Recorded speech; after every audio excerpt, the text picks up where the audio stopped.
of reading my great-grandmother's eulogy on behalf of my grandmother Anne, great-aunt Eileen, and families. My grandmother writes, "My mom was born on the 23rd of September 1910 in Renfrew, Glasgow, Scotland. She was the oldest of 8 children. She was brought up and educated in Oban by her sister Maggie and her mother's sister Maggie, who ran the family hotel there. Whilst there, she became an accomplished cook, and this became one of her great pleasures, entertaining family and friends for all her lives. She moved to Glasgow at the age of 16 to live with her parents and siblings. When she was 17, Mum became the nanny of the children for the renowned socialite Lady Geddes.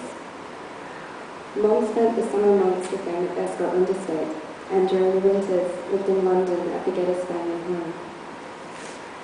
She loved this period of her life. She only left their employer to marry our father William. Mum had 3 children, Eileen, Ian, and Anne. She led a very busy life, looking after us all, while working in the family-owned news agency with our dad. Nothing was ever too much trouble for her. She was the kindest, most loving mum, and our home was always filled with laughter, love, and great food. Mum worked as a foster mother for the social work department from the late 60s, and she was always chosen to care for the neediest 3 souls. Nobody knew how to nurture a soul more than our mother. She was a well-respected foster mother for a number of years until she eventually retired. Mum and Dad lived for several years with mine and Eric's family in South Africa. After they returned to Scotland, Mum became the housekeeper for a hotel in Fort William, managing a large staff with humour, grace, and great efficiency for a number of years before retiring again. After the death of our father in 1977, she went to live with Eric and I and our children in Aberdeen. This meant she could also be near to Eileen and her family. She was happiest living near her family. Dad affectionately referred to Mum as the Duchess of Argyll. He always declared that Mum would have liked nothing more than to have all her family under one roof. She loved us all so much.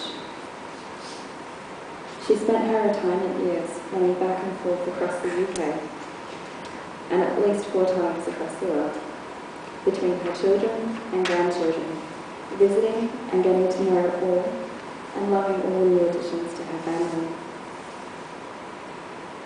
She had 11 grandchildren, 19 great-grandchildren, 2 great-great-grandchildren. Her home base for over 30 years was with Eric and I. Mum always said she was so grateful for being given such a wonderful son-in-law in Eric. Opa, Gran would like to say that she is so grateful for your patience and the loving care that you gave her mother for all those years. Mum suffered greatly when she lost our dad, our brother, and 2 precious grandchildren, Gary and Anne, and great-grandchild Rory. We believe she never really got over this. She talked often about the memories that she had of them all. She has 1 sister and 1 brother still with us. She was a wonderful, loving, caring mom and grandmother. We could not have asked for anybody. We were so lucky, and she will be sadly missed. Rest in peace, Duchess.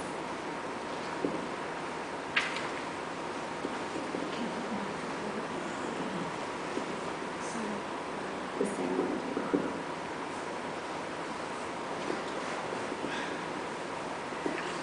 I've also got tributes from our family from overseas.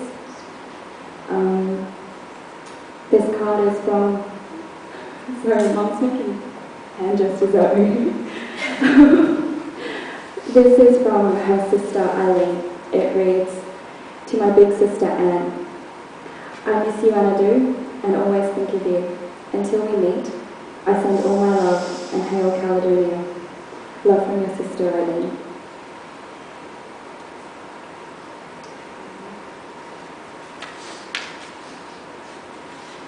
I have a tribute from my mom, my sister, and I.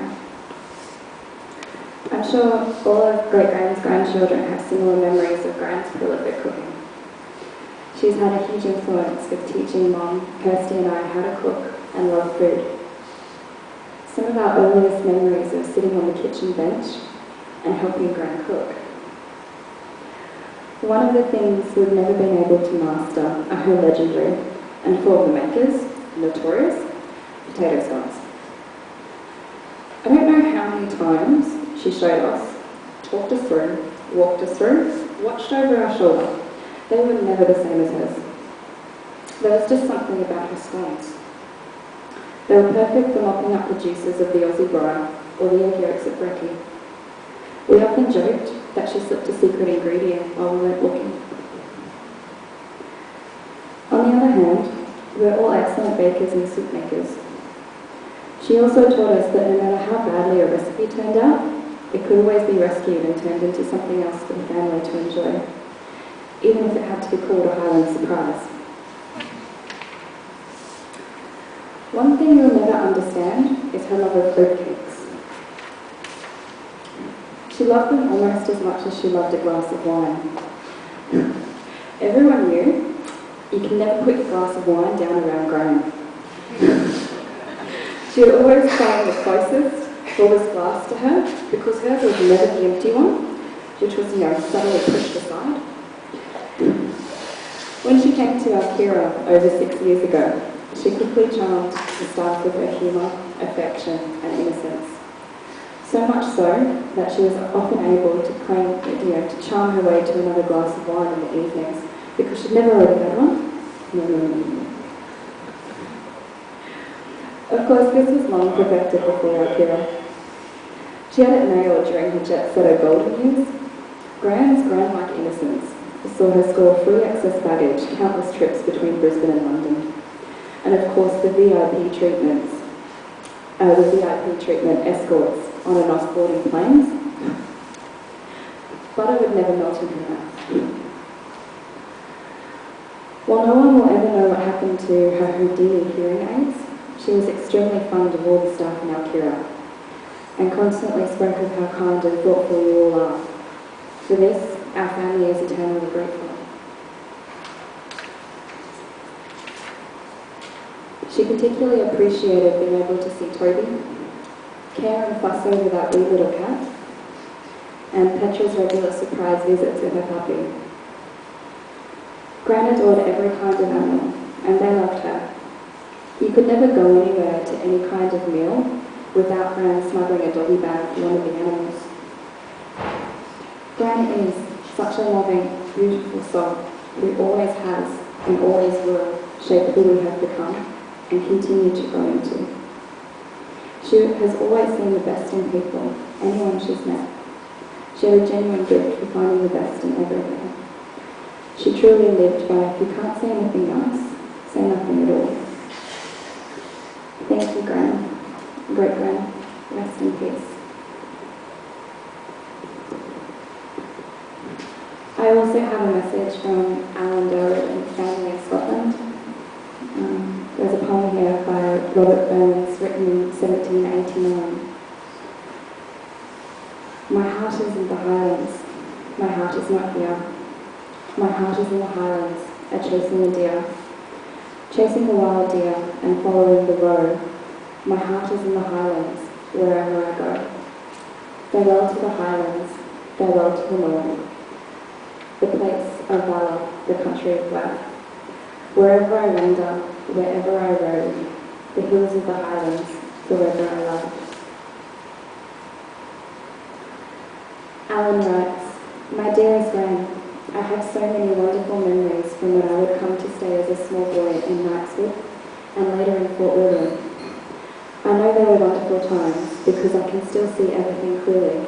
The fun, the laughter, the smell of home cooking, and the tremendous warmth that emanated not just from the open fire, but from everyone in the house.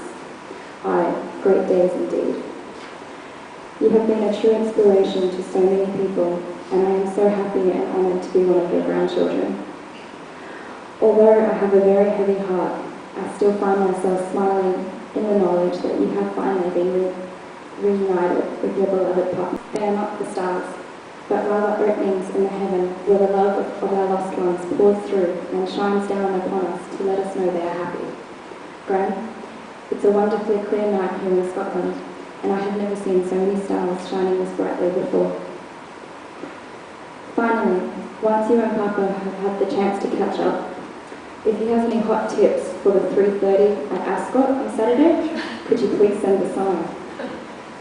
Thinking of you always, Ally